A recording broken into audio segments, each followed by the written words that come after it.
So I'm delighted to tell you that this afternoon's lift is with Sam Lee.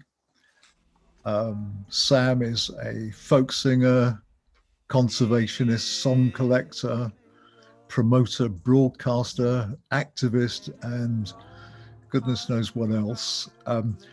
We met, and I can hardly believe this, it was 7 years ago when you were kind enough to come to our gallery here in Uppingham.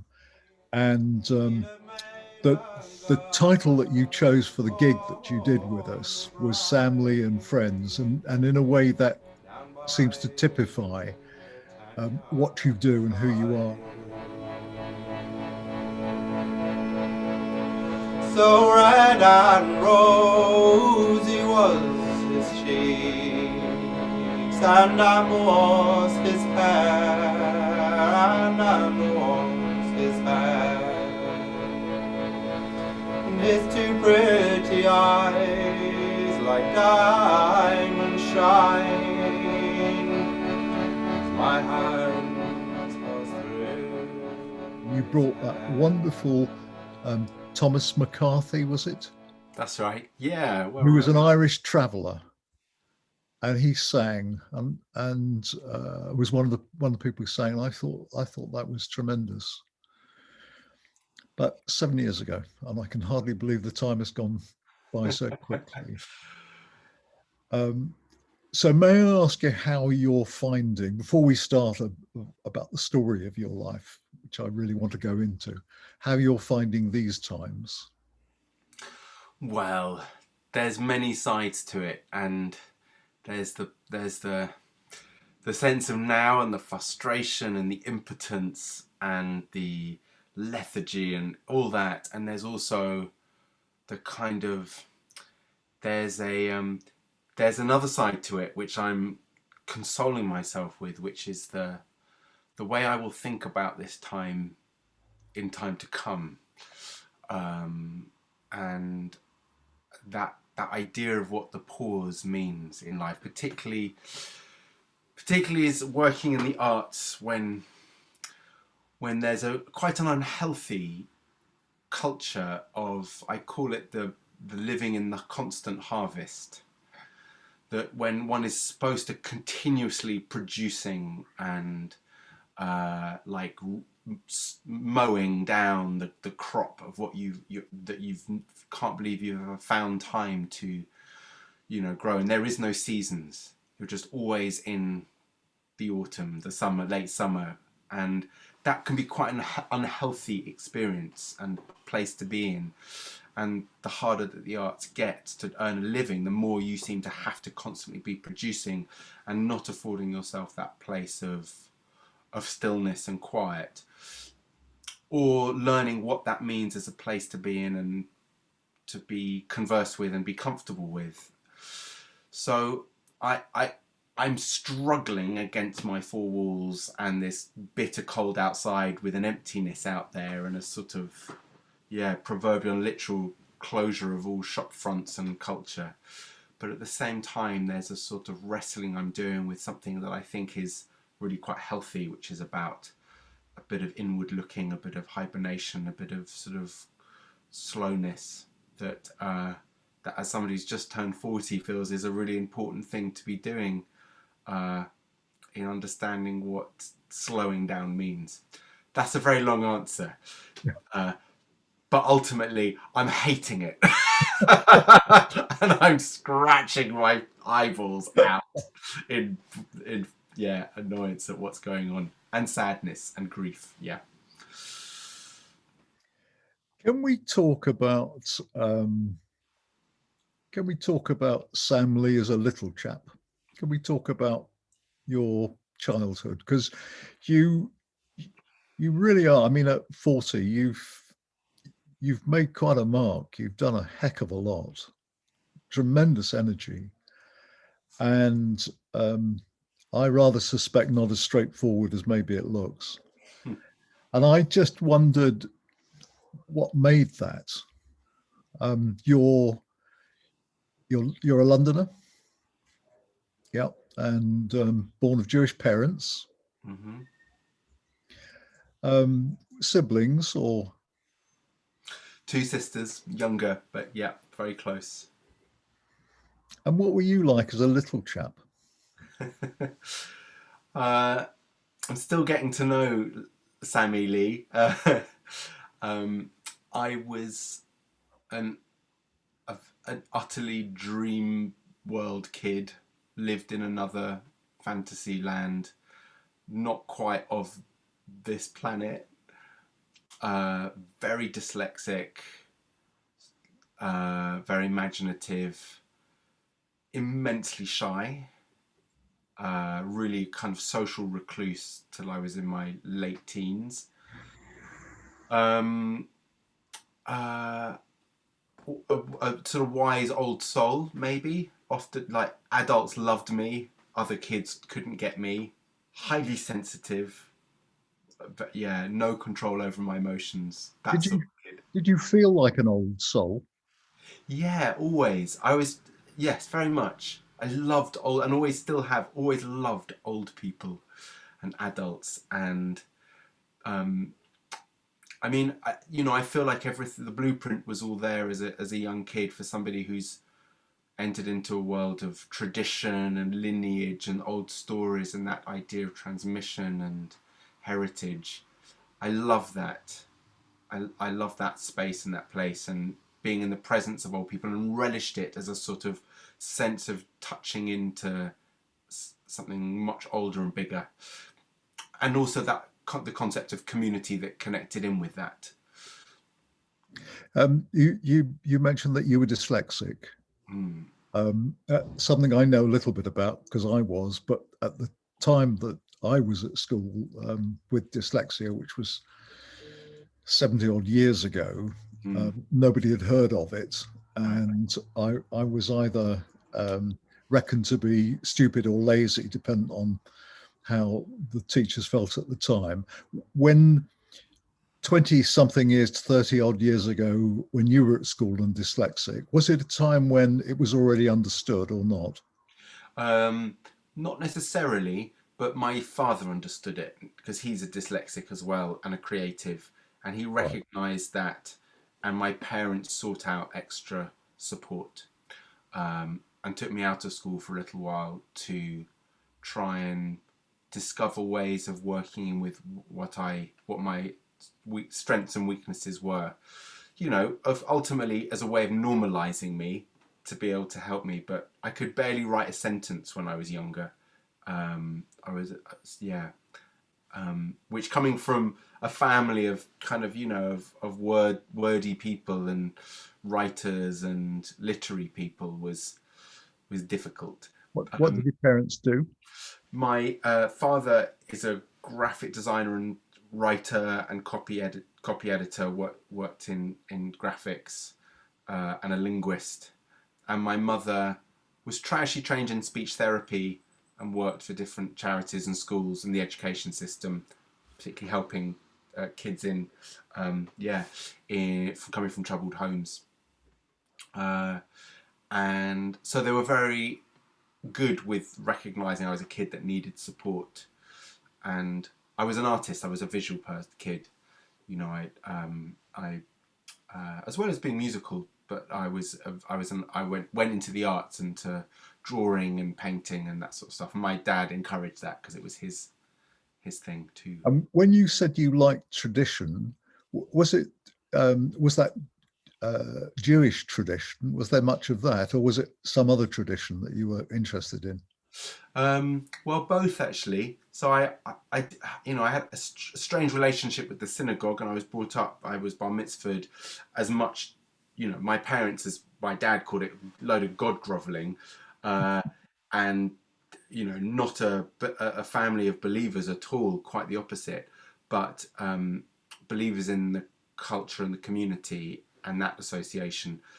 And I remember going to synagogue and loving the music and the stories, and that sense of repetition and passing on, uh, and that sense of weight. Yeah, I loved it, and the music, as the kind of it's the glue, the glaze around it all, that kind of the cement of that was very powerful. And I was lucky to be in a synagogue with some incredible music, like an operatic cantor who was just wonderful to listen to.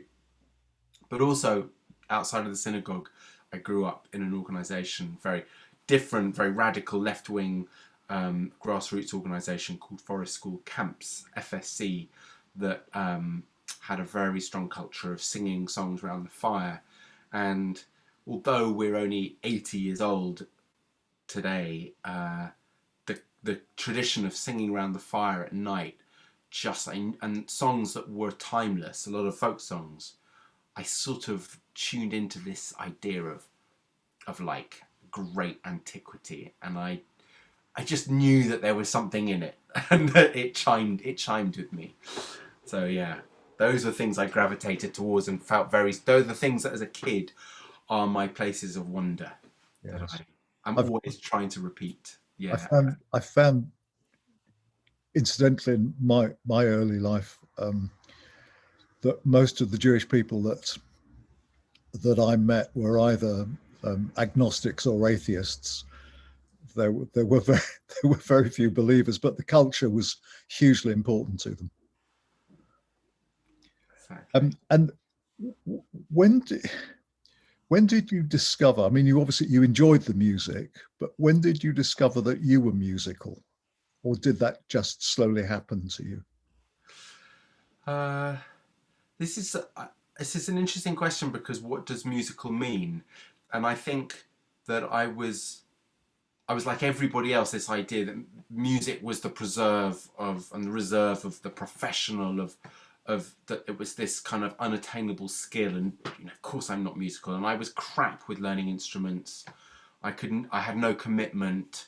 I wasn't interested in learning scales, um, and that wasn't how my adoration of music was expressed. This idea of transposing it onto being able to play it on a piano, it didn't really do anything for me, and I didn't understand that as a sort of ambition.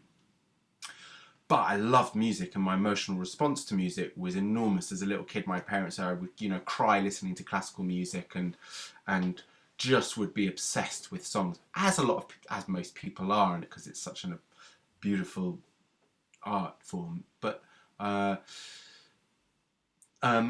idea of singing actually was something, really important. And maybe having a bar mitzvah, that would, my dad says, my first gig, first paid gig, and and that maybe that had an impact in this idea of the rite of passage, that singing and standing up, and that, telling a story through song is how important that is.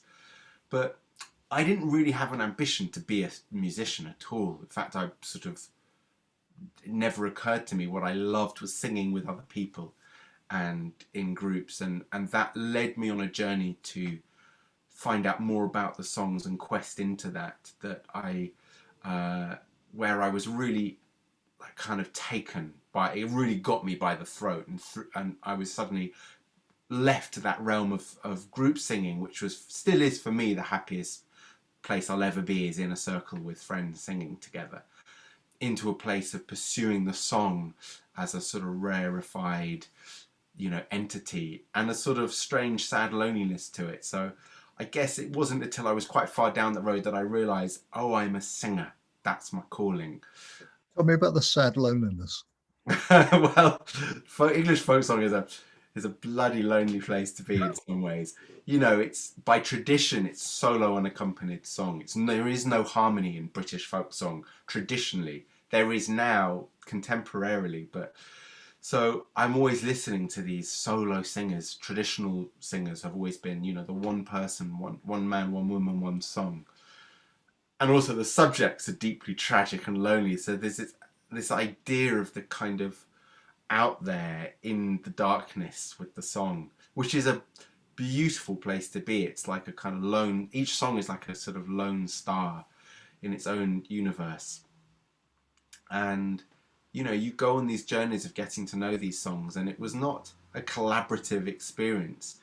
It was a very it took me to remove myself from all the worlds around me, and really go on this kind of, well, I did go on a physical apprenticeship, but the songs were like the apprenticeship, and there was that sense of isolation that I had with them when first learning folk songs. That was, I didn't know of a community that sang them, so it was a lonely place, and I loved it, but at the same time I didn't have many confidants or friends that would go with me on this journey. So it was a lonely place starting out in folk song. There wasn't a folk revival happening and a big community and culture. And what there was quite odd and old fashioned and out sort of musty. So when did the formal education, such as it was, when did that end? How long were you actually in school for?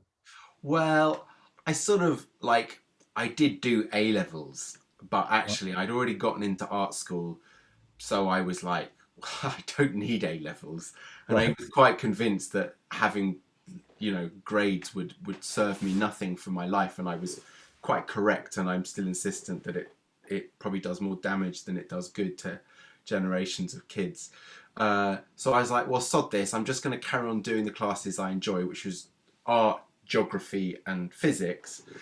And I went to the bits of it that I liked, and I just sort of removed myself from the responsibility of having to achieve anything. So I failed my A levels quite badly, and was like, okay, that's fine. I've learned the stuff about the world, and still there are subjects that fascinate me.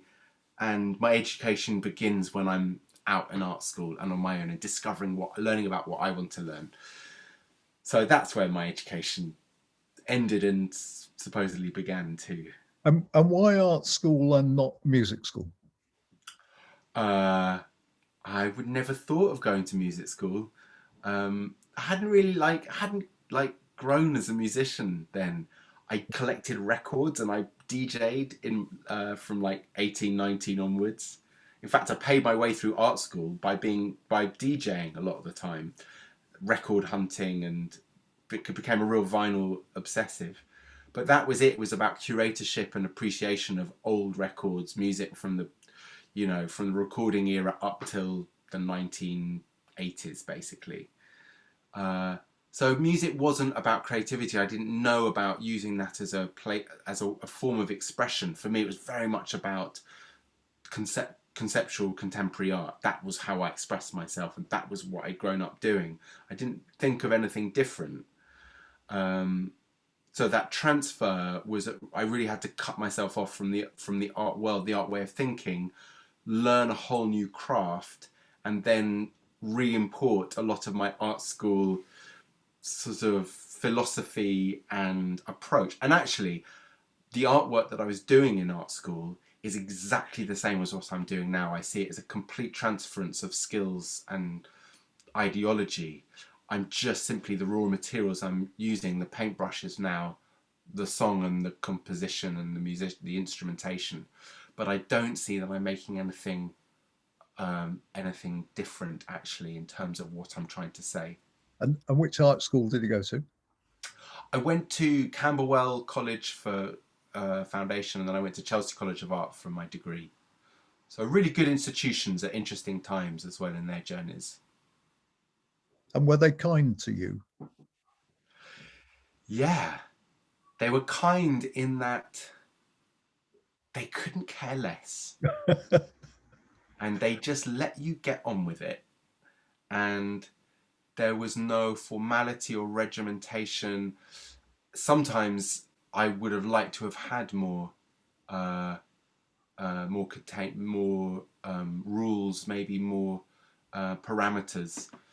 But it was like, here's a desk, here's a tutorial once a term, here's a lecture you can come to if you like. Um, there's a kind of lovely thing that I run a choir now on Monday nights, and one of my absolute stalwart regular attendees is Amanda Faulkner, who was my tutor at Chelsea College. Oh, She, fantastic. she doesn't remember me at all, of course, but I remember her fondly, and I like that. I was just sort of let it get on with it. They surround you with people who are on different journeys of their profession, and I've always been a much better learner by observing. and just seeing it happen, and not being told what to do or how to do it, but just quietly listening and watching. And actually what I went into was something that I'm most passionate about, which is the natural world and indigenous ways of connecting and working with the raw materials on a physical and a practical level of, survival, ways of making fire. And that was at art school that you Yeah, did. and I went deep into that, particularly fire, about on a conceptual level as well as a sort of referential level of what these elements and what the natural world means to us today, what our relationship to the natural world is. And I was, using old techniques, but in an art gallery forum, in the white box. And um, did you do the exams at the end for the degree? You had a you had an exhibition, and you Right. had to write a thesis, Right. and and that was it. And yeah, and I got a 2-1. I was never the best student. I was never the hardest worker. Yeah, But you coped with that, and it was good for you. I had my final. I'll share this with you. By the time I got to the end of art school, I realised I didn't want to be an artist. I didn't want to be a visual. I was quite kind of disillusioned by the YBA and that kind of whole culture of sensationalism. It didn't. I knew I didn't want to be the sweet talking bullshit wielding, kind of floozy. And so I was like, okay, I'm gonna leave a little sting on my exit here as I leave art school. So I demanded from the art school that I would have as my space the area that nobody wanted to exhibit their work in, which was the kind of glass foyer of the old building of Chelsea College. And it was a sort of too bright. There was glass walls. You couldn't really, nothing looked good in there. And for about 3 months before the final show, I got loads of grow bags, soil bags, and I planted in them groves and groves of stinging nettles. And I filled the foyer with stinging nettles. Just took them out and just filled it with soil and stinging nettles. And this little windy path through the foyer that everybody who wanted to go to the exhibition had to go through this giant patch of stinging nettles. And of course it was high June, everyone was in their short shorts and short skirts. It was 2002 or 3, and everyone came in to, drink wine and be arty, and everyone was stung to pieces as they came in and swelled up on their legs. And that was my kind of finger up at the art world and departure. With that, also a great love of stinging nettles as being for me a quite a important and primary plant that has been vilified as this evil, ouchy thing, but is actually this sort of holy grail of medicine and material, and as a wonderful species that I've always been very much in love with. But yes, protective. That was my Cancerian coming out, wanting to bite everyone. I really share your feelings about education and what I perceive the damage that we do to young people, putting them through that process. Quite right. I mean, you're a gallerist, so you work with people who've sort What of I'm a come. shopkeeper. I prefer to think of myself as a shopkeeper. I Yeah. don't even like the word gallerist. Okay. Um, you're a curator, though. You're a person who gathers creative people and Yes, does. Pastor. You see the people who've probably who've survived the education system, who weren't Yeah, fit for it. yes. And I hate this idea that there are survivors and there are people who failed the education system. That's a total bollocks, you know. There's a school close to us. We are surrounded by posh public schools. And uh, as far as I can tell now, the young folk are there to serve the institution. the institutions, as opposed to the institutions being there to serve the young folk. Yeah. And we don't have headmasters anymore. They're all CEOs and they think they're running businesses. But I heard a wonderful thing from a school near here called Oundle that we've had a fair bit to do with. And I think it was the second master a few years ago said to me, Mike, you'll be delighted to know that 95% of our young people are now going on to university. And I said to him, that's fantastic. What of the other 5%? And he said, they are getting themselves ready to employ the 95% when they've finished with their university careers. And I thought that was wonderful. Yeah. Well, I would vote for you for Minister of Education if you ever had spare time to do you think that we will ever find a different way of educating people so that we're not putting blinkers on them so early and subjecting them to the traumas that so many people feel doing exams? And it's such a big question because it's obviously completely entwined with the government who are in charge of making the decisions, and I have no faith that the current government has a effing clue about what the world needs, what the country needs in its next generations. To kind of glance off that question, my great hope is actually that kids today are so unbelievably well resourced and ahead of their time in ways that can't believe, having not been that long off being a child. I'm so hopeful that the next generations have such a strong clue about what's right and what's wrong and what needs to be done, and that sense of independence that I think there's going to be some changes coming up, but whether that's going to happen in time within the wider world changes that are coming upon us, that I don't know. And so I have much foresight on that, but I certainly have views on what children need and what they're not being resourced in, and actually that's access to nature for me is a massive thing. So you finish art school with the decision that you certainly don't want to be an artist, and you like stinging nettles. And was that the time you spent some time with Ray Mears, didn't you? Yeah. Did that come straight after art school, or? No, it was before, actually. Was it? Yeah, and it was an interesting time in my life. Well, it was sort of during, actually, that I enrolled in art school.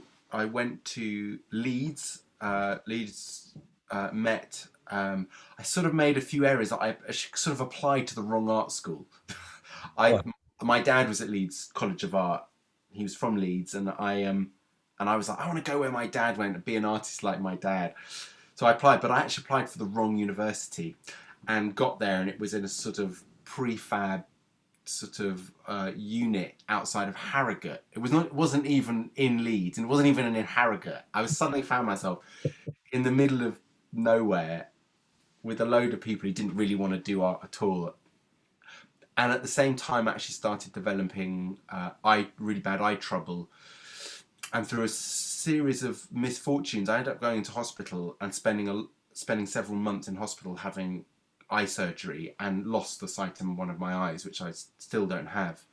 So it was a very dark time of having to quit university because of this and going into a place of real isolation. Worse than this now, because I was bedbound for several months, having to recover from some continuous, quite horrific intrusions in my eye. And in that time was like, what do I do? Where do I go? And it was like, the internet was just coming about. And I was like, I want to find out more about my TV hero, Ray Mears, and found him out, sent him an email, and he ended up, told him my story, and he was like, hey, look, I'm going off on this expedition to Canada to British Columbia. If you can pay your way to get there, you're happy to come. I'm happy for you to come along. Oh. Like, oh my God, it was the greatest gift. Though they do say never meet your heroes. and and I ended up going on a trip out to British Columbia, which was a life-changing experience. And yeah, had a very profound time with him. So it was while it was, yeah, it was just after foundation, and yeah, learned was the beginning of my real journey into learning about indigenous communities, working with the First Nation there, or their crafts and culture, and and yeah, learning from a master of that art. And then you met, at what time did you meet Stanley Robertson? Because that was another education for you, wasn't it? Another sort of apprenticeship, it seems to be. Yeah, it's fun. It's funny. You have a real quality of Stanley. He was also very tall and bald, and I'd love you to see photos of him. You have this sort of grand benevolent way like him, and Stanley, that came quite some years later, 2005. And actually, I'd known about Stanley through recordings of him and his family. His family were very well documented, Scottish travellers, the last keepers of old Scottish culture. But he, like the rest of his family, I assumed had died and passed away, and were all we had were the recordings to learn from. And I'd learnt some of his songs, and then by sheer coincidence was at a festival, one of the first times I went to a folk festival in Whitby, on the East Yorkshire coast. Very like a 80-year-old folk festival, and Stanley had been booked to sing there, and I didn't know he was alive. And I went to this concert and heard this voice singing from this weird-looking man who always wore a black suit and a black tie and a white shirt, always dressed like he was going to a funeral. That was it, and a black flat cap, like an undertaker. And I heard this man sing and recognised this voice and realised he's not dead at all. And that was my, I mean the story goes that I, after the gig, I followed after him, and the gig was in the yacht club at the bottom of these cliffs, the Whitby cliffs, and there are two cliffs. On one is the Whitby Abbey, where Dracula's supposed to be buried, and at the top of this other cliff are the big Victorian hotels where he was staying going home that night. And at the very edge of that cliff, where the staircase is this whalebone arch, giant arch made out of two, I think, kind of humpback whale ribs, maybe, white with lights. And I walked after him, and he zigzagged up this cliff. It's like 500 feet. He's 60-year-old man, not in great health. And he gets to the top, like clutching his heart and one of these whalebones, trying not to have a heart attack, just so he could get to this hotel room. And I went up to him to say, Stanley, can I just say thank you so much. It was such a pleasure to hear you sing tonight. And he turned around, and he's got like these really sharp teeth. He was a kind of Tolkien-esque looking man. He looked sort of, it's like something of another world. And sorry, I likened you to him earlier. You're very different as well, but I'll send you a picture. And he turned around, clutching this whalebone in his heart, and he looked at me and went, "I knew 1,000 ballads," which in English is, "I know 1,000 ballads." It was his first words. And it was this kind of incredible, wild moment with the seagulls and the wind and the darkness and the rain. And anyway, I chased him down, and he knew who I was. He'd never met me. I had no, I was a stranger, as a kid who turned up, knew 10 folk songs sort of thing. But he knew who I was. He knew my name. He knew my story, my background. And he was waiting for me, because the travellers and he very, very acutely were deeply psychic people, like on a level that we'll never know. But his sense of knowing of what was to happen in life was all there. And he knew who I was, and he was like, "Aye, come with me." And very quickly knew what my role was. And it was a very strange and extraordinary thing to enter into this. It wasn't an apprenticeship, like, here's your hammer and anvil. It was a kind of, it was a spiritual and metaphysical apprenticeship a bit, like the like kind of Tolkien-esque in its way, I guess. So it was a phenomenal journey that we went on. I went on with him. And that lasted till his death. Well, it's still going. Oh, His death was not. It was a closure of one chapter, but it was an opening of another. He died in 2009. So I was with him I knew him for about 4 years. But I'm still very close to the family and his son, who's also singing and telling stories, and as an adoption in there as much as an apprenticeship. Yeah. and then the career is starting at that stage, or how do you see it? Well, Stanley's an interesting kind of point on that lineage, because I think a lot of creatives will say about how hard it is to be creative when you're still in that place of learning and on that journey. And although I was still in that absorbing and sort of, I was in the chrysalis phase, of being dissolved and sort of finding what my wings were when I was with Stanley. I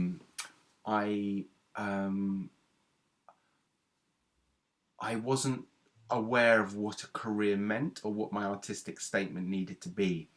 And Stanley's passing, in many ways was a great gift, because while he was alive, it's very difficult to know how to approach the repertoire when your teacher, of who you become so connected with, is still so present.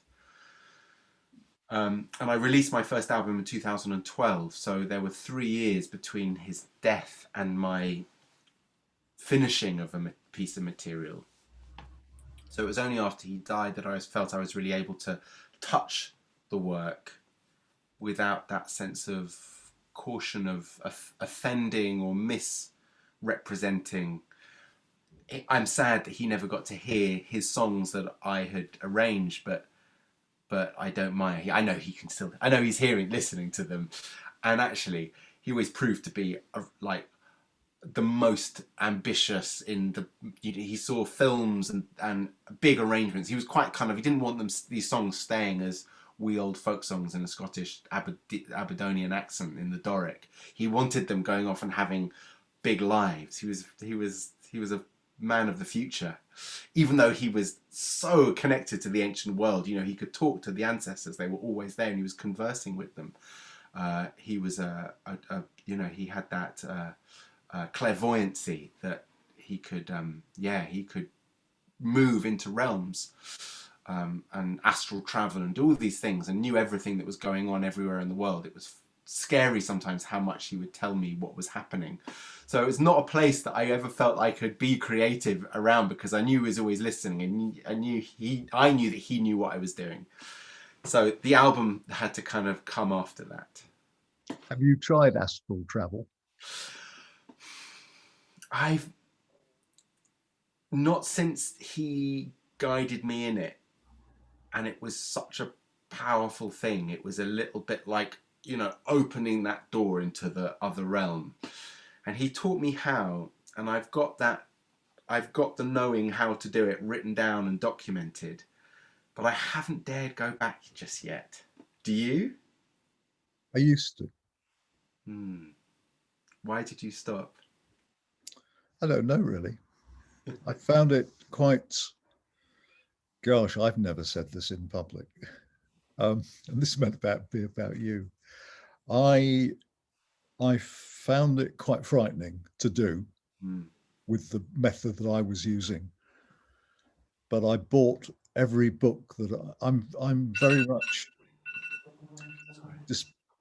despite, do you need to take that? No, it's my alarm to meditate. I'm so sorry. Despite the fact that, despite my dyslexia, I'm very much a book person. And I remember buying every book I could find on astral travel, and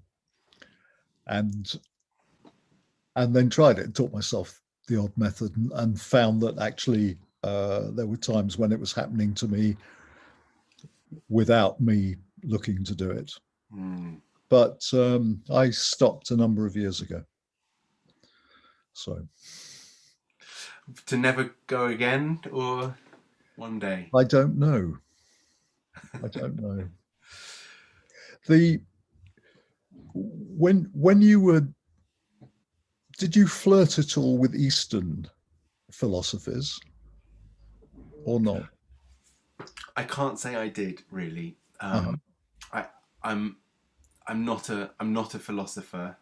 I've so no. I'm going to say no to that, which is a Okay. sort of closure of a question there. And did you leave? Well, I don't suppose you really encompassed the Jewish side at all, other than it was part of your cultural heritage. Hmm. In what respect? What side of it do you mean? On the religious side or the Yes, philosophical side? yes, on the religious side. Mm, no, I've not at never, all. I've never really known what the philosophical side was. The no, my spirituality comes very much from a very much more Western and maybe more indigenous American concept of not just Americas, but from the idea of those of the nature spirituality. That's for me where my allegiances lie in that respect, and I could identify most with. I didn't find that in Judaism. No, Um, me neither. And the meditation, which might have happened 5 minutes ago, but will happen no doubt when we finish this. May I ask what form you use? yeah, it's Vedic, mantra based. Um, I'm fairly new to it within the last several months, but it's been working wonderfully for me, which I just not. It's really helped during lockdown. Actually, it's a place of a pattern of regularity and yeah, grounding me. And did someone give you the mantra? Hmm. Yeah, yeah. You know, as a part of a course that I enrolled in through recommendation, um, as yeah. So it's been very good. So you're now in your, if we go back, in your mid to late 20s. No, it's later than that, isn't it? When you're sort of the music career in terms of the recording starts. If it was 2012. Yeah, late 20s, 30s. Yeah. And and you got nominated for all sorts of things. Did you win anything? No, always the bridesmaid, never the bride. With that, thank God too. I got some. The first album. No, sorry, that's not true actually, and not fair because I fact my great debt of gratitude goes to the Art Foundation, which was an award, a monetary award, and it was the first time the awards had ever. It's been much more within the fine arts, within the visual arts, but they decided to bring in folk as a category within the Arts Foundation, and it selects four nominees, and one in each category will win a prize of a substantial amount, a £10,000 prize. Right. And I was very lucky that I was just down the road enough for it to be relevant. It was 2010, and Shirley Collins and Joe Boyd were the judges of it, and also Schulman, what's her first name, the editor of Vogue, Right. who happened to be a big folk fan. Not Amanda Schulman, but I've forgotten her. Alexandra Schulman, that's her name, and Shirley Collins and Joe Boyd, two legends of folk music. And I won, and actually that money was what allowed me to make an album. I wouldn't have had the money to be able to spend on the studio time and everything. That was the boost that I needed, and that album then went on to receive a nomination for the Mercury Awards, which was, I barely knew what the Mercury Awards were when I got nominated. I was so green in the music world, but was also an extraordinary experience to be taken into that domain so early in a career. Is that a BBC thing? No, it wasn't. It was it's an independent sponsored music prize. It's 12 albums every year are nominated and one wins. Right. But that's it. There are no categories. It's just an album of the year, and it's the closest that we have to the Grammys, I'd guess. Uh-huh. In terms of prestige, it's the holy grail of music awards, other than Brit Awards, which are obviously just pop music.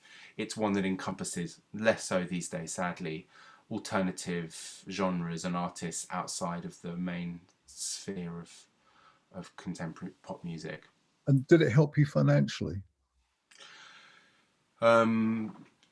Yes, yeah, of course, because being a musician and finding an economy and earning your way from live gigs is a slow and painful process, particularly when, like me, I'm just a singer. I don't have an instrument as well. The avenues of where I can go are very limited. There wasn't such a big folk music appreciation in 2012. There wasn't a live scene for it, or it hadn't stepped into the other sort of the venues weren't putting it on as much as they are now. And so it would have taken me years of hard slog and touring up and down the country to build up a name and a reputation and an awareness. Whereas within a day, suddenly the entire music industry knew who I was, and what my music was and what my position was, what I was trying to do, which was take traditional songs, folk songs, and reimagine them in a new, different sound world than they'd ever been heard, certainly in within the UK scene.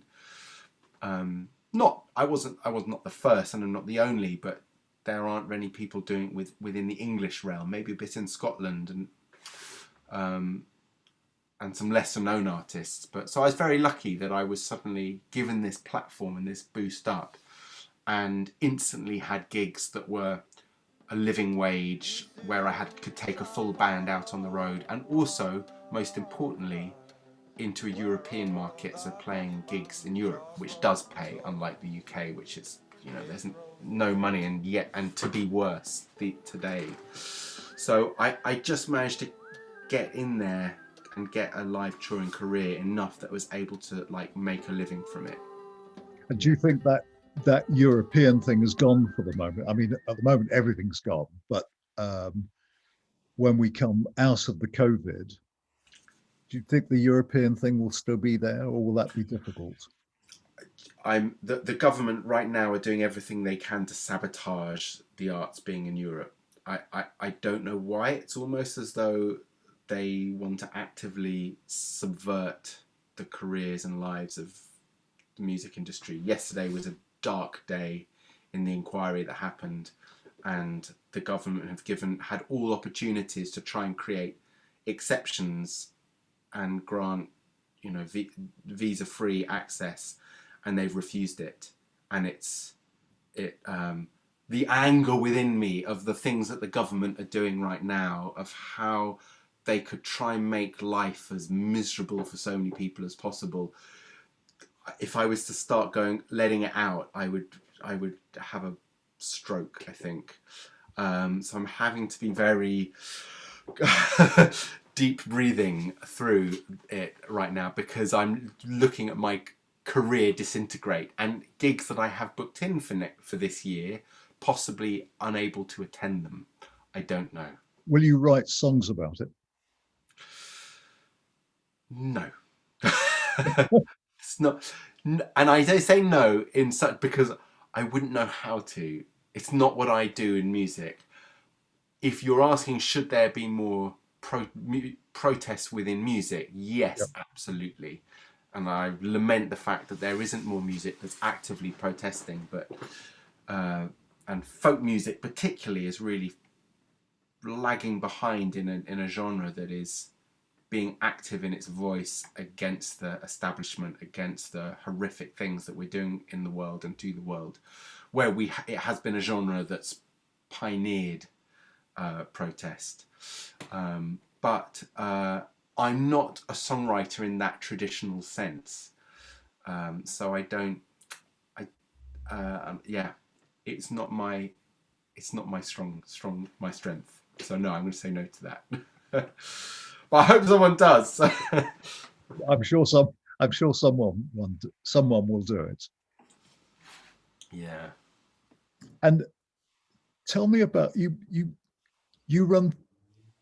It's almost I want to. I was going to call them careers, and they're not really careers, but you have the music going on, but you also have this extraordinary love of the land, of nature, and you run that simultaneously. Run that. That's the wrong. You live it at the same time, Yeah.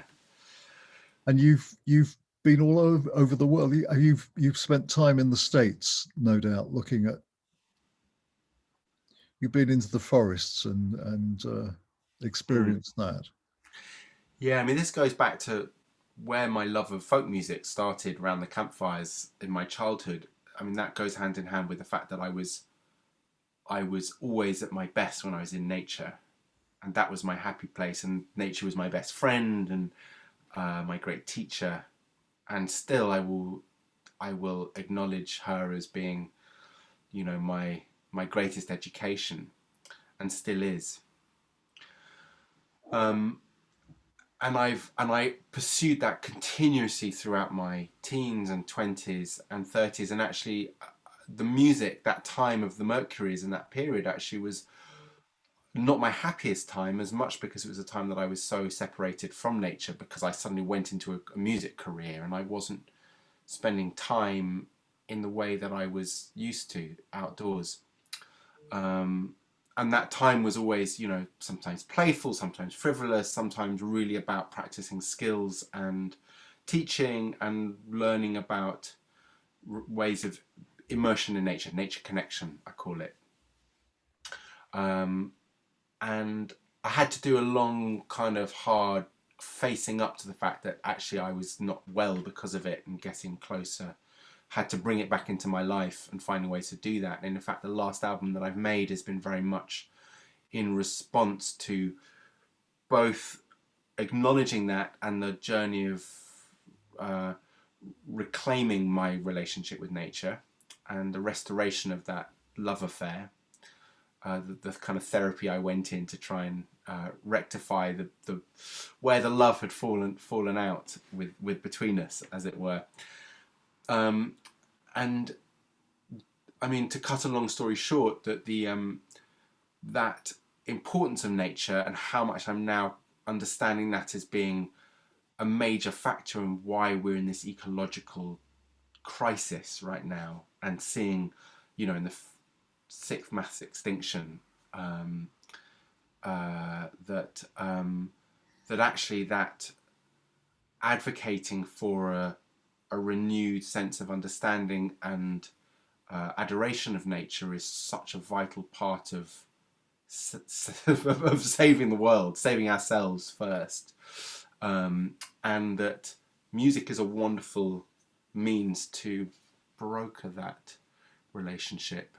And so I've started to really work, and in many ways the COVID crisis has been fascinating for reconnecting so many people with nature, and also for, as a place where we can go and spend our time and be active safely, get back to basics, and actually start to focus in on some of those really important things within our ancestral beings and in our bodies, the way we have evolved to be, that require nature around us. You know, we've so very, very recently cut ourselves off from the the vibrations and the resonances of nature, and that has a tremendously damaging effect on people.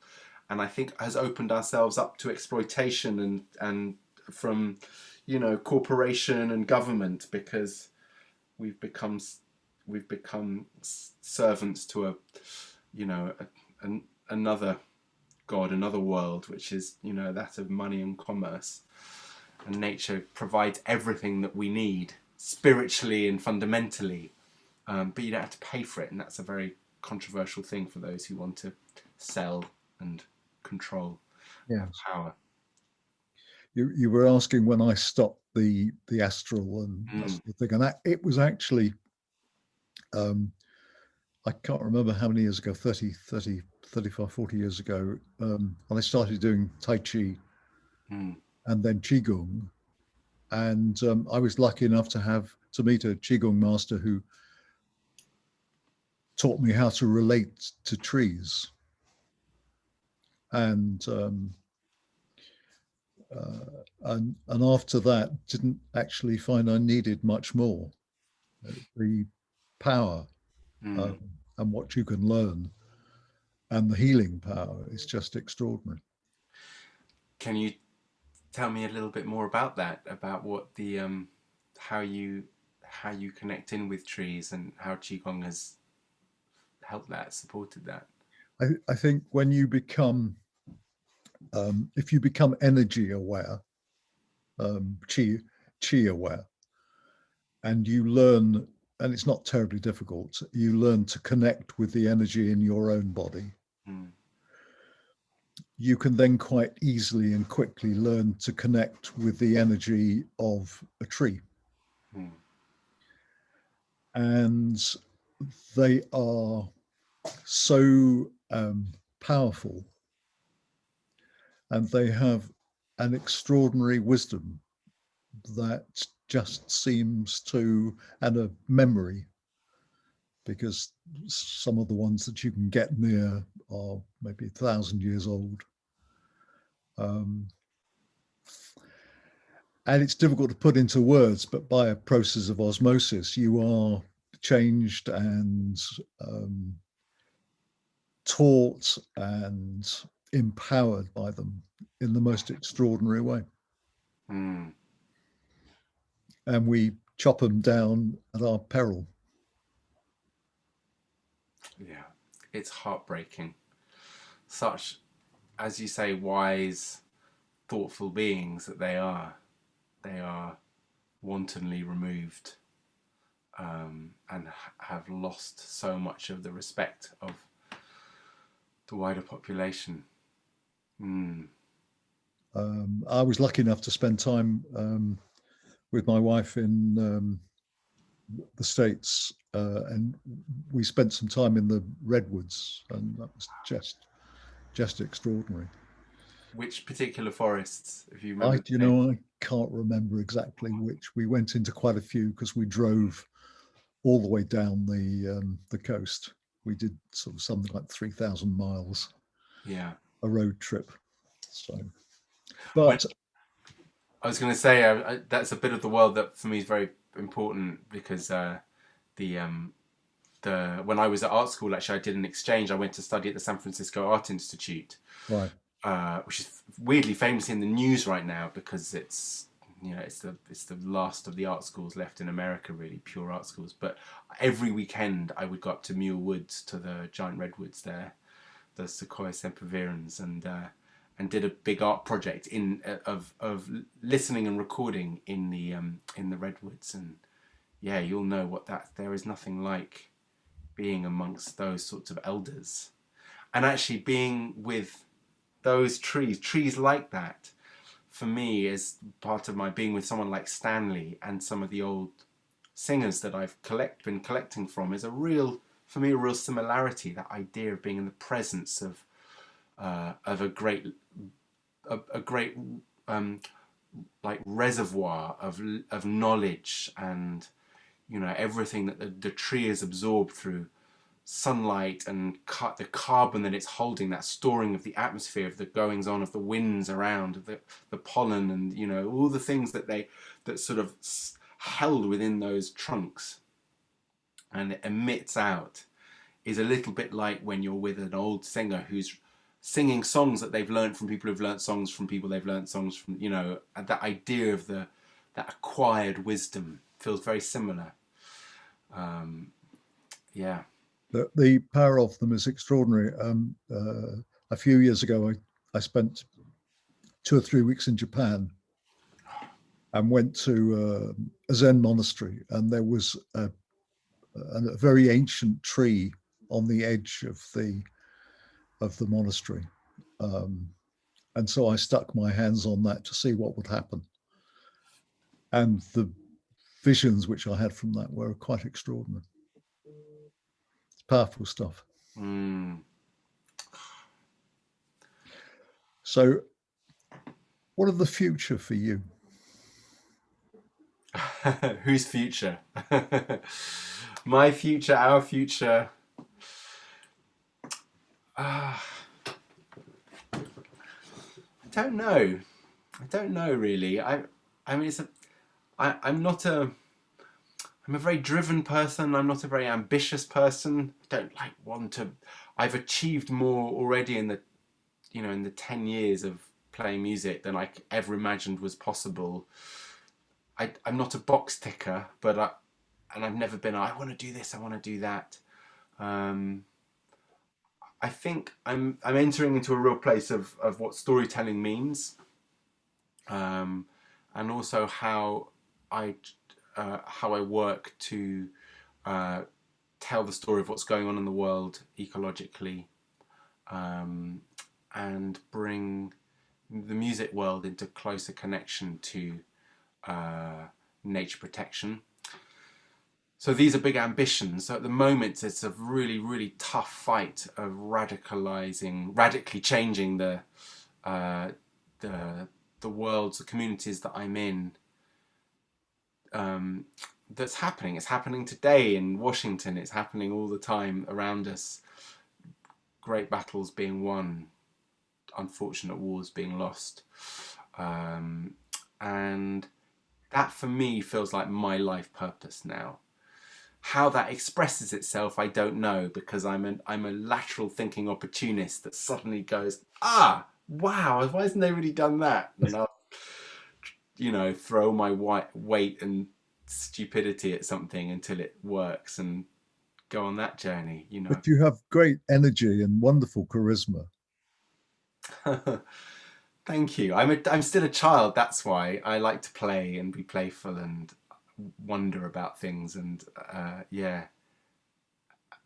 as well as being a bit entrepreneurial as well. So I was going to ask you, just because I've and forgive me for this, and I've barely touched on all the things that you do, which and have done recently, which is absolutely extraordinary. And does the money side of it worry you, or does it just happen for you? Does it drop in right? Because you're a hell of an entrepreneur, aren't you? Yeah. But I mean, there's implication in that entrepreneur, this idea of like, oh, I can see how to make a buck here, or No, I wasn't talking uh, about. I wasn't talking about money. I I I wasn't talking. I wasn't talking about the making of money. I was talking about the doing for the sake. By entrepreneur, I mean that you see something that needs doing and you just go for it. Money is a very important thing, and you know, it's I appreciate the importance of keeping that flow, and that without it, the energy that is being generated by the people I work with wouldn't be possible. And I really believe in the paying, you know, suitable wages and remuneration to people for their creativity, and also the people who are working on an administrative level and bringing those skills into the arts as well, who are often underlooked and under supported, when us artists who are, like, you know, not able to work are showered with, you know, sympathy and the occasional bailout or whatever. For me, it is about seeing opportunity, but it's about creating activity, and in a way that yeah, make some. Well, I like making money. I'm not going to be ashamed of it. I have to. I'm Sure. not. I don't have a cheap life anymore. It's a lot cheaper than a lot of other people. I don't have expensive tastes. I live in a relatively sort of low impact way in London, even though London's an expensive place to be. Uh, and I'm lucky that I work with good people who take care of the money as well, where there is money to be made.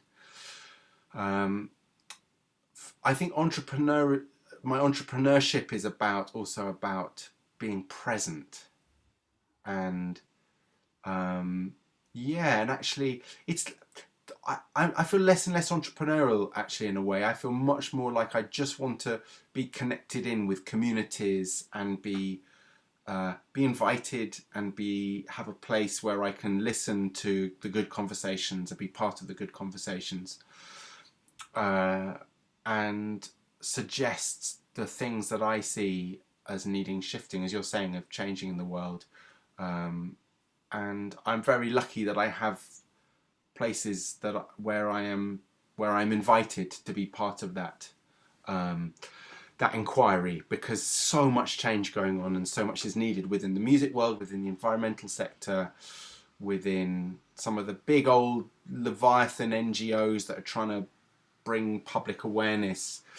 You know, the world is shifting in so many different ways that I sit in an interest, as the artists do, an interesting liminal place on thresholds between places of being able to see one world and tell it to the other, you know, and transmute those ideas. So my ambitions are about being able to learn more about the natural world to be able to tell that story. That's where I feel entrepreneurial. It's about being invited into those spaces. That's absolutely wonderful. Sam Lee, there's a small invitation, a tiny invitation, and no suggestion you'll learn much, but there's an open invitation for you to come back here at some point Oh, I'd love when to. you're able.